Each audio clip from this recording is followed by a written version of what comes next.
Hello commandos. पिछले जो 30 से 35 घंटे मेरी ज़िंदगी के रहे हैं वो one of the very toughest part रहा है अभी तक। मतलब ऐसी चीज़ें जो हैं जो हुई हैं पिछले 30-35 घंटे में मेरे साथ, वो उसको बयां करना थोड़ा सा मुश्किल हो जाता है। मेरे ख्याल से जो गुज़र चुका है इन चीज़ों से वो इन इमोशंस से वाकिफ़ होगा। लेकिन मतलब इन पूरी 30-35 घंटे में जो भी अभी तक, मतलब शुरुआत से लेकर अभी तक जो भी एक कांस्टेंट चीज़ बनी रही थी वो थी एक उम्मीद, है ना। और मेरे ख्याल से गीतेंद्र सर के वीलॉग के थ्रू आप लोगों को पता है तो चल ही गया होगा कि क्या कुछ गुजरा है। और उस चीज़ में जो सबसे खूबसूरत चीज़ जो हुई थी, जो सबसे मतलब एक हार्ट टचिंग जो चीज़ हुई थी वो ये थी कि गीतेंद्र सर का जो वीलॉग था और उसमें जो बच्चों ने जो कमेंट्स किए थे वो, मतलब मैं उसको अपनी ज़िंदगी में ऐसे मैं चाहता हूँ कि उसको मैं फ्रेम करके रखूँ कि ये चीज़ जो है मेरे से कितनी कनेक्टेड है और ये चीज़ कितनी इम्पॉर्टेंट है। किसी से जो है बिना मिले, तुम लोगों से बिना मिले जो है वो कितना बॉन्डेड फील होना जो है वो मुझे पहली बार रियलाइज़ हुआ। ऐसे तो मैं बहुत सारे, तुम लोग कमेंट्स करते हो, तुम लोग क्रिटिसाइज़ करते हो किसी बात को लेकर के, कभी सर ये समझ में नहीं आ रहा है, डाउट्स आ रहे हैं, ये आ रहे हैं। लेकिन जो पहली बार एक इमोशनल टच तुम लोगों से फील हुआ है ना, वो इन 30 घंटे में हुआ है, ठीक है। और जैसा कि तुम लोगों को पता है कि मेरे फादर जो कि अभी 62 ईयर्स के हैं, उनको एक सडन हार्ट अटैक आया, मेजर हार्ट अटैक था। और क्या बोलते हैं, उनका एक आर्टरी में जो ब्लॉकेज आया 90% का ब्लॉकेज था, ठीक है। तो वैसे तो हम लोगों को शुरुआत में मुझको समझ में नहीं आया क्या करना है, लेकिन हाँ, केमिस्ट्री इन एवरीडे लाइफ में इतना तो मैंने तुम लोगों को पढ़ाया है कि एस्प्रिन लेना रहता है और एस्प्रिन लेते हैं तो एक सडन रिलीफ मिलता है।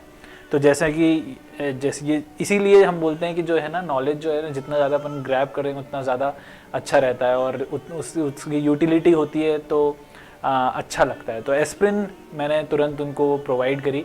सुबह 5 बजे करीब की बात है जब मेरे पिताजी ने मेरे को रिपोर्ट किया इस बारे में कि पेन हो रहा है।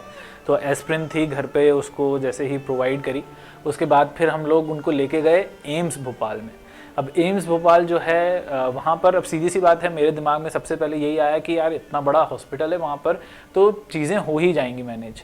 लेकिन वहाँ पर इमरजेंसी वार्ड में उन्होंने जो फर्स्ट एड देना था वो तो दिया, थर्मलाइज़ किया। वहाँ पर ईसीजी वगैरह रिपोर्ट आई, उनसे पता चला कि बहुत ही ज़्यादा मेजर कार्डियक अटैक आया है, जो कि उस वजह से थोड़े से घबरा गए थे हम लोग। और उस टाइम समझ नहीं आ रहा था क्या करें। तो और जैसे ही ये हुआ तो उसके बाद थोड़ी देर हमको लगा कि चलो होगा, लेकिन बाद में पता चला कि इतने बड़े हॉस्पिटल, एम्स भोपाल जैसे हॉस्पिटल में कार्डियोलॉजी का मतलब है ही नहीं, नो कार्डियोलॉजिस्ट इज देयर। तो जिसकी वजह से हम लोग, मतलब मैं तो थोड़ा सा शॉक में था कि क्या हो गया ये, है ना। तो उसके बाद फिर जब मुझे कुछ भी समझ में नहीं आया तब मैंने गीतेंद्र सर को इन्फॉर्म किया। गीतेंद्र सर ने अपना मतलब पूरा जी जान लगा दिया और उसकी वजह से जो है सारे कॉन्टैक्ट्स हुए और हम लोग एक जो यहाँ डॉक्टर मनोरिया जी हैं उनके यहाँ लेके गए और उन्होंने पूरा सर की देख रेख में, सर ने पूरा गाइडेंस के अंदर सर उन्होंने उनको ट्रीटमेंट किया, एक एंजियोप्लास्टी हुई और उसमें स्टेंट डिलीवर हुआ और ये सारी चीज़ें हो रही थी, ठीक है। बहुत सारी उठक बैठक हुई और क्या हुआ कुछ समझ में नहीं आ रहा है। थोड़े कुछ टाइम तक तो बिल्कुल समझ में नहीं आया, लेकिन जैसे ही वहाँ दूसरे हॉस्पिटल पहुँचे वहाँ पर सब लोगों ने, केयर टेकर्स ने सारी चीज़ें हैंडल करी तो फिर थोड़ा सा आराम मिला। लेकिन जो है वो एक चीज़ जो मुझे एक दो चीज़ें जो मुझे समझ में आई वहाँ पर ये थी कि स्थिरता जो होती है ना, एक मेंटल स्टेबिलिटी जो होती है वो कितनी इम्पोर्टेंट होती है। हम लोग इमोशनल बैलेंस हम लोगों को बहुत इम्पोर्टेंट होता है किसी पॉइंट ऑफ टाइम पे, कि हम खुद को संभालना है, हमें अपने परिवार को संभालना है, हमें बहुत सारी चीज़ें करनी है, ठीक है। साथ में जो चीज़ें हो रही हैं उनको भी हैंडल करना है विद पूरे तरीके से खुले हुए मस्तिष्क से साथ। तो वो चीज़ों में एक स्थिरता जो है वो बहुत इम्पॉर्टेंट होती है। ये चीज़ मैंने जो मेरे अंदर मैंने ये देखा कि शायद थोड़ी सी कमज़ोर पड़ जाता हूँ मैं इन चीज़ों के चक्कर में, लेकिन हाँ ये चीज़ सीखी है मैंने और ये चीज़ मैंने सोचा कि तुम लोगों तक पहुँचाऊँ मैं, और इस वजह से आया है। और अब मैं तुमको जो सबसे खूबसूरत चीज़ है वो बताता हूँ। पिताजी का जो एंजियोप्लास्टी होना स्टार्ट हुई थी तो उस एंजियोप्लास्टी से जस्ट पहले जो ऑपरेशन होने वाला था उससे जस्ट पहले जो है वो क्या बोलते हैं, मैंने उनको गीतेंद्र सर वाला वीलॉग बताया तो बहुत ही एकदम हल्के से आंसू से आ गए उनको। और जो कमेंट्स आए थे बच्चों के तो उन्होंने कहा था कि भाई ये तो मतलब तुम अपने आप को खुशनसीब समझो कि तुम इन लोगों से जुड़े हुए हो। और मैं तो मतलब उनको भी ऐसा लग रहा था कि जैसे वो कनेक्टेड हैं।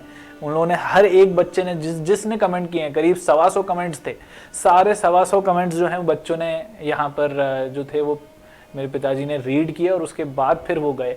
और कहीं ना कहीं उसके बाद जो पूरी सारी चीज़ें सक्सेसफुली हुई हैं और फाइनली आज मैं मतलब just next day after 24 hours मैं तुम्हारे सामने खड़ा हुआ हूँ, एक लेक्चर ऑलरेडी रिकॉर्ड कर चुका हूँ तुम लोगों के लिए। और उसके पीछे जो कहीं ना कहीं कारण है वो तुम लोगों की ब्लेसिंग्स है।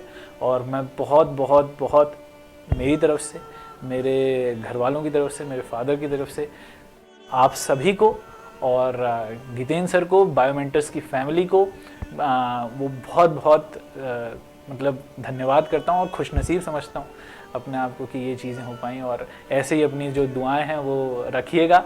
और मुझे बहुत बहुत मतलब I am so much grateful to it.